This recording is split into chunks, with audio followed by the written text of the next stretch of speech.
All right, guys, it's update time. Check it out. Motor's already been in the car. It's been test fitted.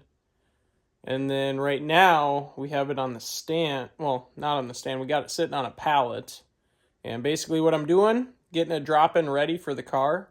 So that way, drop it in, hook the harness up, everything will be all good to go. Look at this thing.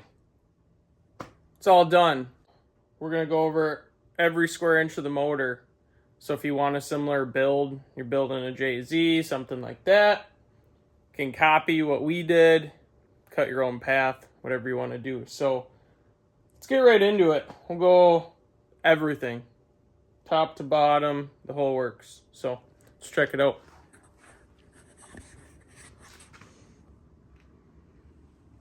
So we'll do a little walk around here quick. This thing is drop-in ready at this point. So basically what we've already done, and we got some content on this, previous videos, is, we built the engine on the stand. We dropped it in the car to test fit it, measure our lines, all that kind of stuff. I brought it back out, set it basically on this pallet, sitting on the engine hoist.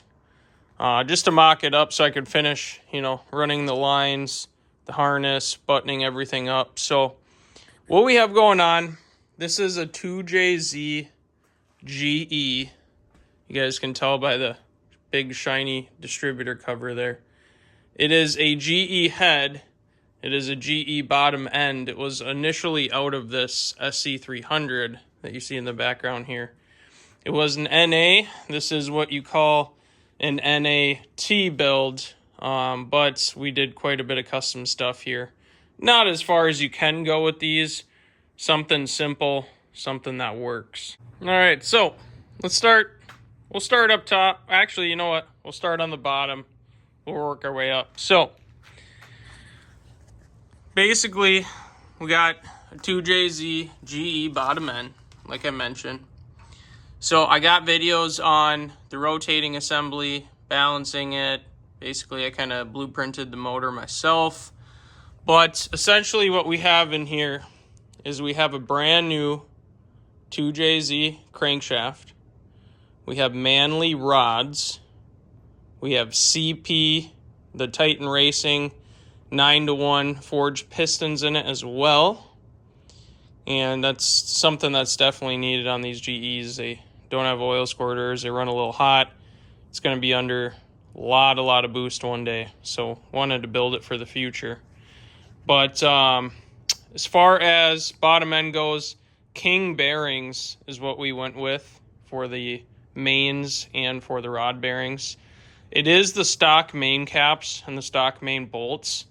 At some point, we'll probably swap those out for ARP when we want to do really big power. But this thing's going to live around 6 to 750 horse. It's not going to be pushing the limits for this build at all. So next thing we got is we got the ATI Super Damper. There's some good options out there. ATI is not your only option. I'm a big fan of them. I think they're phenomenal balancers.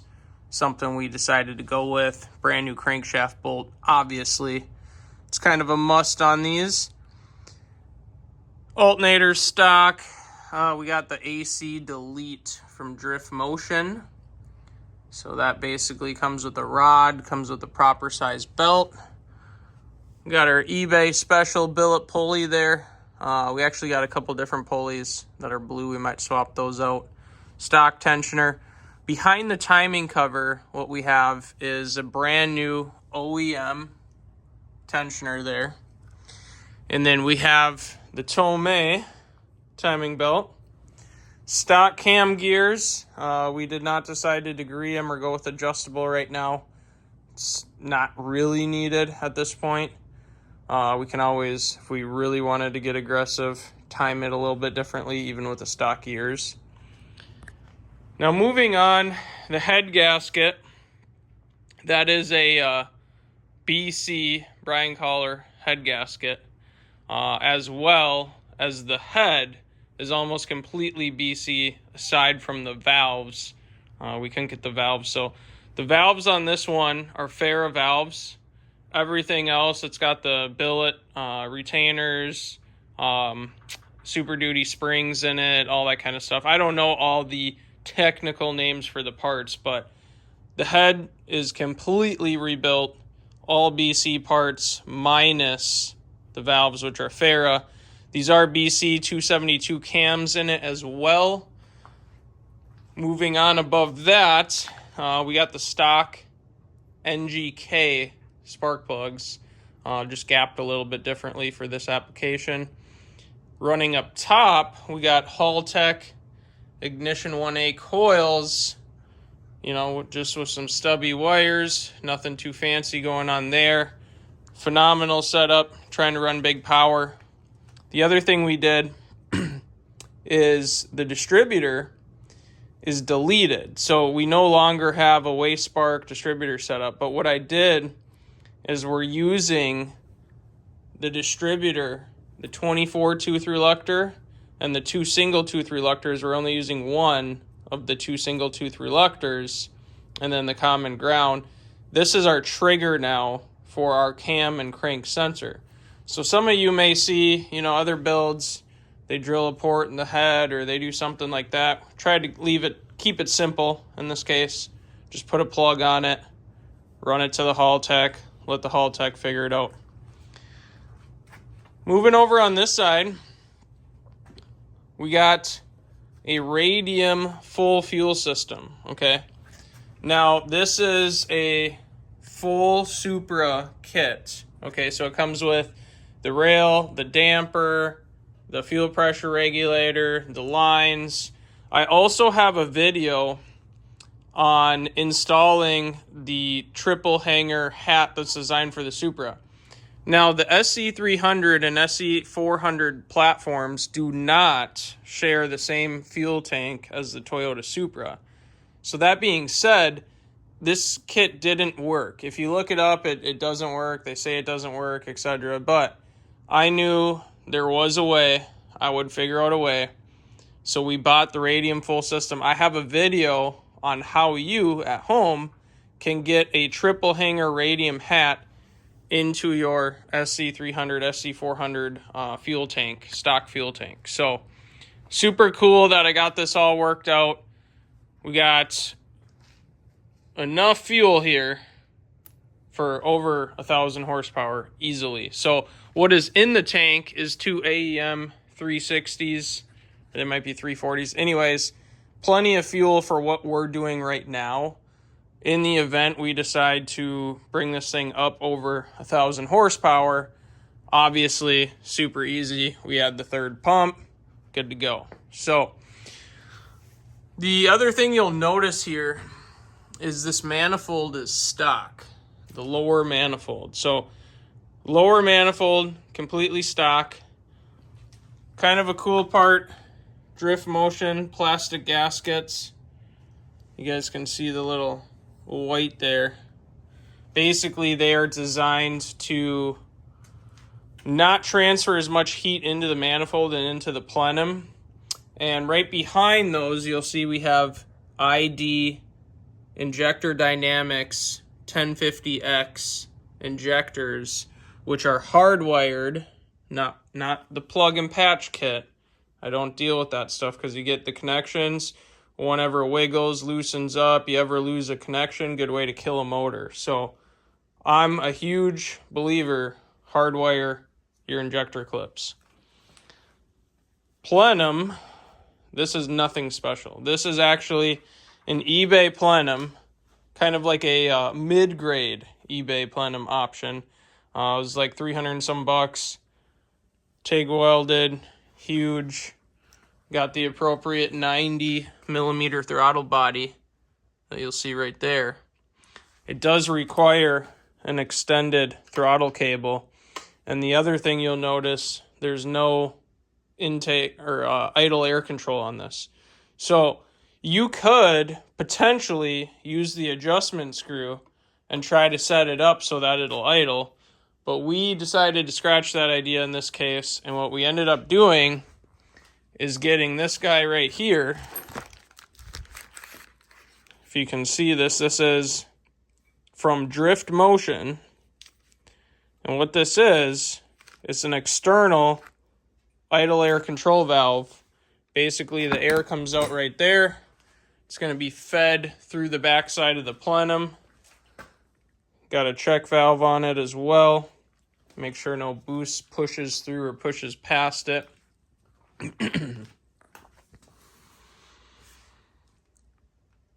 So we'll come to the underside here.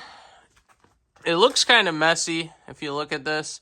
A lot of this, though, is stuff that's just not routed yet. So if you'll see, I got a bunch of harnesses, a bunch of this kind of stuff that's still got to be hooked up to the car. And that's what I mean by drop-in ready. You know, I got my starter wire. I got the power and grounds for the haul tech running from the back side of the motor. Got these AN lines hooked up and ready to go because once the motor's in there, it's a major pain in the butt to connect those. So this is going to go, and I'm going to talk about this in a second. This comes from the motor and relocates the oil filter. So it's actually not a sandwich plate. It is a housing adapter that gives you a port for your oil pressure sensor, which in this case, we're using the Haltech oil pressure sensor. On the bottom, we got an oil temp sensor. We got our lines coming out that will go to the actual adapter that's mounted on the chassis, making it easier to change the oil filter, which is really cool. And then the top part, if you'll see that, it's got heat shield around it because it's up close next to the head. But that is actually the turbo feed to the turbo. So tons of variety. This is a phenomenal option for 2JZ, GE, or GTE, doesn't matter. You'll also see the harness is all tucked up. It's just so it looks nice and clean up top. Got one of our coolant ports blocked off as well. If you'll see here, our fuel return line comes down, runs underneath. And I have a flex fuel. If you guys see that. Where does it say? Right here. The AEM flex fuel sensor. So that is actually mounted right to the engine mount bracket. And then it's got two quick disconnects that I put into the AN lines. So this is going to be super slick. I mean, you need to disconnect fuel. You got a connection there. You got a connection there. Good to go. So also got a brand new starter on this guy as well. Don't want to gamble on old starters, weak crank, stuff like that. Coolant bypass. So we're not running a coolant cooled turbo. The turbo, which we'll get to in a minute, is actually just oil cooled. And so this is a feed line that comes out, wraps around, and actually plumbs right back in to the cooling system right here. So not only that, but we're also bypassing the heater core as well. So even the big connection out of the back of the head is going to loop right back into the system. This thing's going to flow coolant very, very well, which is exactly what we want. So that's kind of summarizes it for this side. I did do a custom job on the dipstick tube, if you'll see that. Kind of sitting in a different location right between these. So it kind of summarizes it up for that side. The only thing missing right now is the fuel pressure regulator gauge. It actually tells you how much fuel pressure, and that's because it's too close to where you lift the engine. Don't want to break it. So let's hop over to this side here. We already touched base a little bit on how we're setting up the distributor. We got a brand new water pump, brand new water outlet there. Mishimoto low temp thermostat. I think it's 156, somewhere in there, 165. One of the two. So this is actually a drift motion turbo and manifold setup. Okay, so some of you guys know who they are. Some of you guys don't.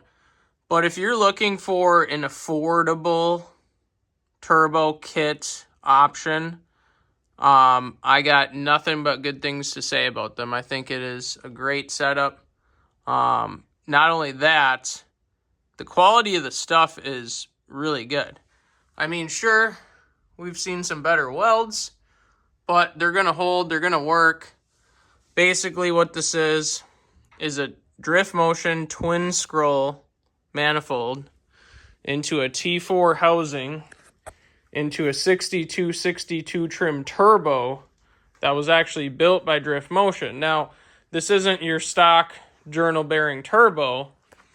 This is actually, if you look in here, that is a precision CHRA ball bearing housing. Basically, it's a cartridge, right? And then they put the turbine, the hot side, and the compressor side on. That is also a billet wheel as well. And they come with balance sheets and everything. So, pretty stoked on that. Also comes with the downpipe, which I will say, very professional. Looks great. Not only that, it'll bolt to any Supra, any SC300 mid-pipe, which is phenomenal. Obviously, we're going to chop it off, go V-band, get something big under it. Down here, you'll notice we got a precision 46 millimeter wastegate. That is on the smaller side, especially for the horsepower we're going to be running, but it should flow pretty well. Again, it is twin scroll. It's got two feeds, two separate dedicated feeds into the wastegate outlet, and these precision wastegates, they flow pretty well. So, not super worried about it. Always something we could chop off, weld a bigger one on later. As far as fuel monitoring, you'll see this is all tucked up. This is actually the Haltech terminated 2JZ engine harness. So this is everything needed to run the car right here. Ignition harness, engine harness, wideband harness, all of that. It's all heat shielded, held together because this is actually going to plumb right through the heat shielding I have on the car. Well, we also got Haltech air-fuel ratio sensor, help us get some accurate readings on the AFRs there. Now behind, you'll see this big boy. So this, you guys are probably familiar. This is a Granas Racing Tremec T56 swap kit. And when I say kit, this is the full kit. This comes with the bell housing, the flywheel, the clutch, the throw-up bearing, the transmission, the trans plate that goes in the car, as well as every nut, every bolt, the drive shaft. I mean, it is a turnkey kit. Yes, it is expensive, but for the money, you try to piece this all together, something comparable on your own. Yeah, you might save $1,000 or $2,000, but you're going to have major headaches. You're probably going to have used parts. You know, you're not going to have the kind of customer service that this guy offers you at Granas. So I got nothing but good things to say about him. Initially, I actually got the wrong CSC for it. It was too short, so I couldn't even mount the transmission because the throwout was so short that I could only thread it on 2 threads. But he overnighted me the right one because I was trying to get this together. So major props. Thank you so much. Shout out to Granas Racing. So beyond that, that kind of summarizes the whole build here. It's, like I said, pretty simple setup. Nothing too crazy going on. It's basically the build in a nutshell. Looks pretty cool.